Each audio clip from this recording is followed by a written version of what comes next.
Scientists have endorsed the efficacy of vaccines for quite literally hundreds of years. It's always worth noting that George Washington himself had his troops vaccinated for smallpox. So naturally, in the year 2025, the Secretary of Health and Human Services, Robert F. Kennedy Jr., spent a day debating vaccination with various senators of both parties.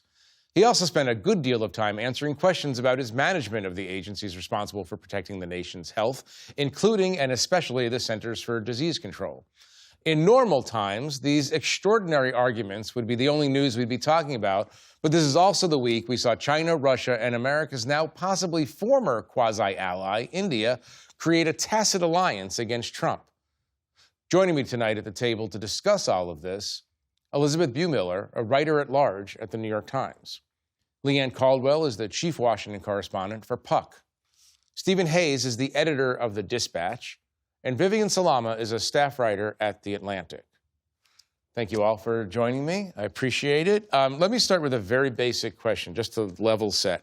Elizabeth, what is RFK's unvarnished view of vaccines? How much of an extreme view does he actually have? Well, he has one of the most extreme public views in the country, I would say, among an official. It's a little hard to know exactly where he is because he said in his confirmation hearings that he was not going to stand in the way of people having access to vaccines, the COVID vaccine. Yeah. However, that is exactly where he is right now, and it caused the huge disturbance and huge shouting at the hearing this week, where he basically said that the vaccine had killed more people than it saved. He said very strange things. He said that the head of the CDC, who he had fired, had said she couldn't be trusted, and senators said, "But you're lying." So we know, for example, that he has been vaccinated. We know his children have been vaccinated, but yet he doesn't seem to want the rest of the country, or at least most people in this country, to be vaccinated. And right. It's caused it.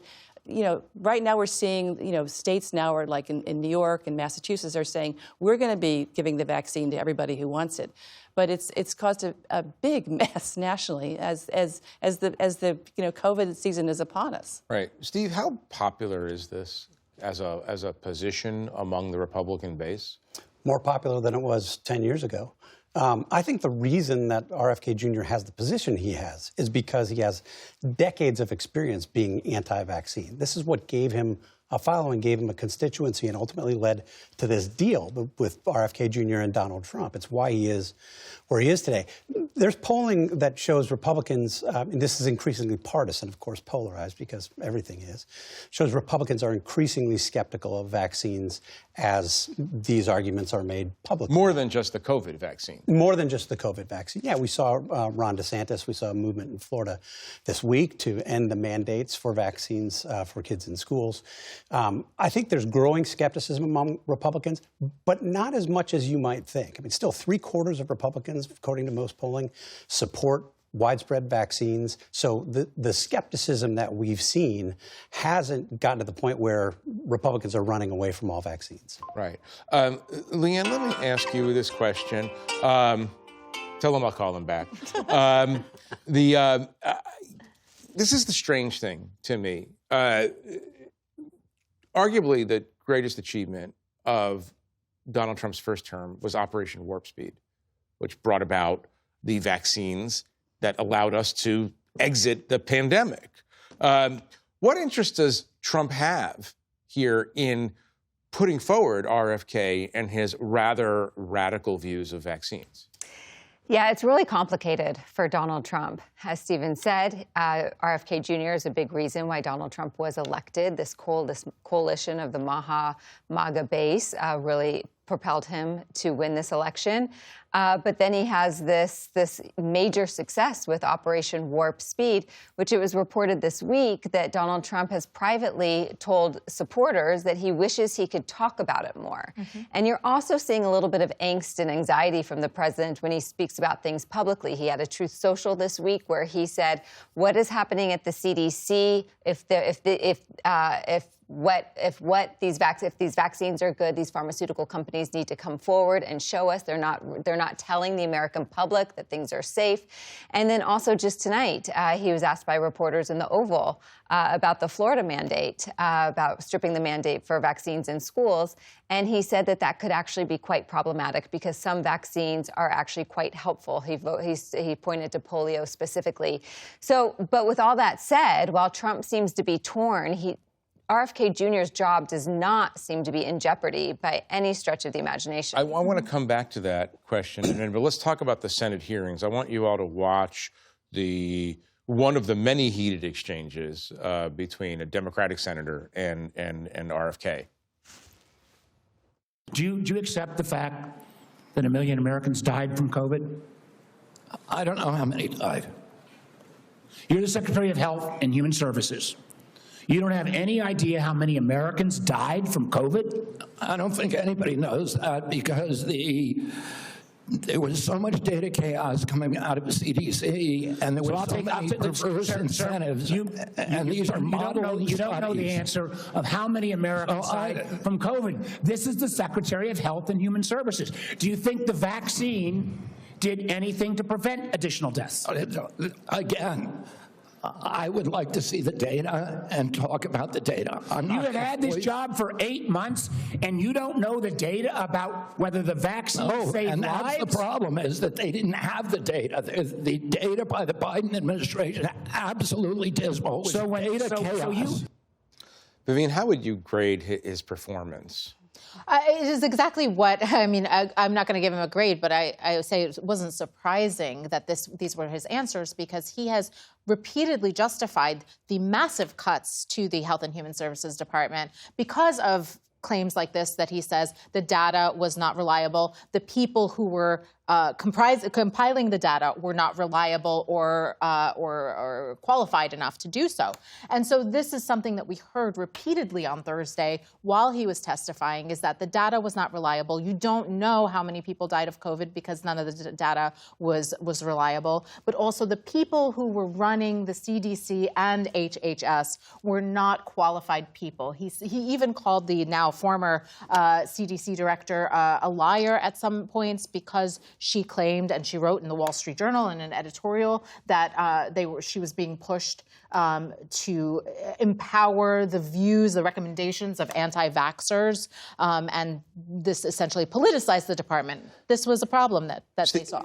Steve, does he have any foundation to stand on when he talks about the unreliability of the data, or are we just in Alice in Wonderland? Well, look, I mean, I think you can say, was it 1.2? Was it 1.24? Of course, we don't know probably to the exact person. But no, I mean, this is well established. It's on the CDC and the HHS websites, the government's estimates of how many people died and the effectiveness of vaccines. Now, this is something that RFK Jr. does all the time. He did it in his pre-government life as he's making the case against vaccines, is he pretends that there's no data.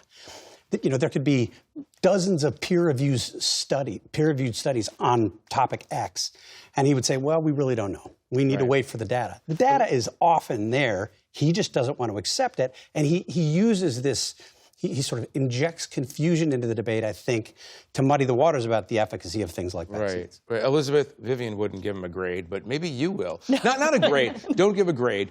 Just, it seemed like he was very... I think the word would be lippy with the Democratic senators. Yes, he That was. plays well, I guess, among MAGA people, people who don't like the Democrats. It does seem like a bit of a distraction for Trump, who has other things that he cares about more than vaccine fighting. Well, that's what's so interesting. Trump has not come out and given him a big defense at all. He hasn't said he's doing a great job. He did a great job in the hearing. He's been very silent, notably, and that's interesting. And as we talked about before, Operation Warp Speed was one of the, a triumph of the Trump administration and also the Biden administration later. But here he has this. He's very pleased to have a Kennedy in his cabinet. He had a Democrat in his cabinet, a big name like Robert F. Kennedy Jr. But this was not a good performance. Trump is very into television. I can't believe he watched this and thought this was good for him. Vivian, is that what this is about? I mean, having a Kennedy in the cabinet? There's a lot of that, and Trump has not made a secret of that. He's repeatedly said that he loves having a Kennedy. But it has to be said, and just to echo Elizabeth, it's very interesting to see that Trump has allowed him to sort of carve out a piece of the pie. Trump has really owned the MAGA movement, but this MAHA movement, Make America Healthy Again, that now is really owned by Robert F. Kennedy Jr., is something that has gotten Trump's blessing, but he's sort of telling him, you do your own thing. We'll stay over here as MAGA people, and he allows him to kind of operate adjacent but separate from what MAGA is doing, and that is really telling. Right. Leanne, I want to show the panel Senator Barrasso, the #2 Republican in the Senate. This is not Mark Warner, a Democrat, talking about MAHA or talking about having a fight over vaccines. This is a very high-ranking Republican who also happens to be a physician. Let's just listen to him for 1 minute. In your confirmation hearings, you promised to uphold the highest standards for vaccines. Since then, I've grown deeply concerned.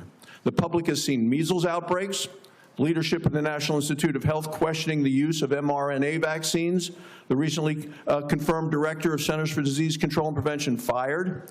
Americans don't know who to rely on. If we're going to make America healthy again, we can't allow public health to be undermined. Does this put RFK Jr.'s position in danger?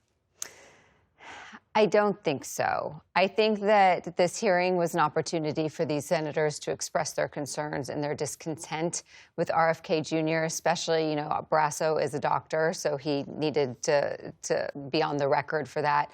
And perhaps he's having private conversations with the Trump administration or with the president about RFK Jr. But I don't think that this is going to be the thing right now yet that senators are going to go to bat for, to break with the president and to really pressure him to get rid of his HHS secretary. One thing that is going to be important to watch is that, which Barrasso said in his hearing, is in a couple weeks, the CDC Vaccine Advisory Board is going to meet about children vaccines. And there's going to be a lot of senators who are going to pay a lot of attention to that. But RFK Jr., like I said, I don't think his job's in jeopardy right now. Right. Let's talk about the CDC for a minute on not the political level, but the actual practical level.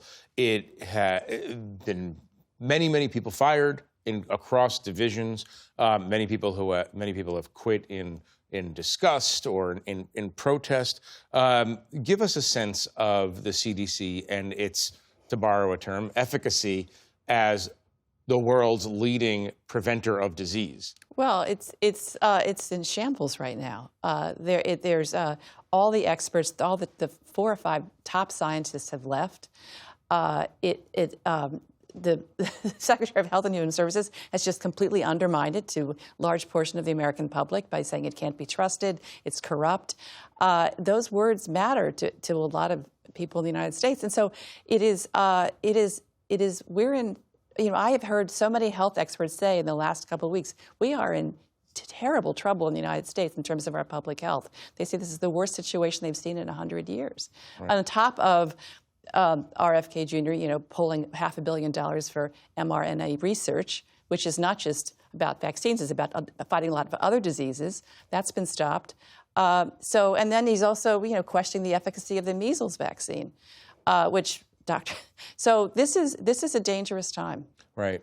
Steve, is this a bill that's just going to come due in some terrible way? I mean, it's hard to imagine that it isn't. I mean, I think some of it is what negative consequences are we likely to see from this? I think the CDC is much less effective today than it was 8 months ago because of the departures that we've seen. More than 2,000 people have either been fired or have left on their own accord.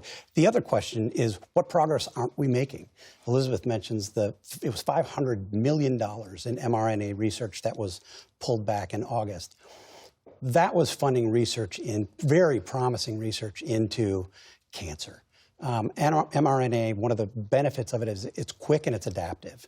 So you can make progress quickly. This is one of the reasons that the COVID vaccine was as successful as it was. You can make progress very quickly to fight any of a number of things. We're not doing the research that we once were doing. So what progress are we not making at this point? Right. And I also think that what could happen is we're going to have red states and blue states with completely different vaccine policies. Right. As we've talked about already tonight, Florida is the first state to move forward with stopping the requirement of vaccines in schools. You have Washington, Oregon, and California who are coalescing around what they say is science and going to move forward and continue to study and offer vaccines. But diseases also don't adhere to state lines. And so this is a broader public health issue. But again, it's going to be completely more another thing that divides this country into what state you live in. And when that happens, you erode the public's trust in public health. I mean, and that's the big issue here. Do I get my child vaccinated? Will my elderly relative have access to chronic disease care? All of these things now could be thrown into jeopardy, just even to trust that you know what to do or who to believe. That's what experts are saying could really take a hit the most. And I have to say, I mean, some of that is earned, right? I mean, if you look back on COVID, some of the things that we heard from public health experts who we were told to trust, they didn't adapt to new data. They did say things that were untrue, including Anthony Fauci early about the efficacy of masks because he wanted to preserve PPE. So some of that, I think, is earned. And certainly among the right, there's this growing skepticism. But it's also the case, I think, that this is the goal of RFK Jr. here. He wants to sow this mistrust because he doesn't trust them himself. But this is an impossible question probably to answer, but what is his vision of a future in which we don't have a CDC or an FDA or an effective NIH? We're all going to get healthy because we're not eating food dyes anymore? I asked this seriously. He says we were lied to by everybody about everything during COVID. Now, that's, of course, not true, but he doesn't trust any of those people. So I think, to answer your question directly, he would think it's a better world if we don't have to listen to the experts who occupy those positions. Aiming to reinvent it. Absolutely. He wants to remake American healthcare, American public health. Obviously, a subject we'll come back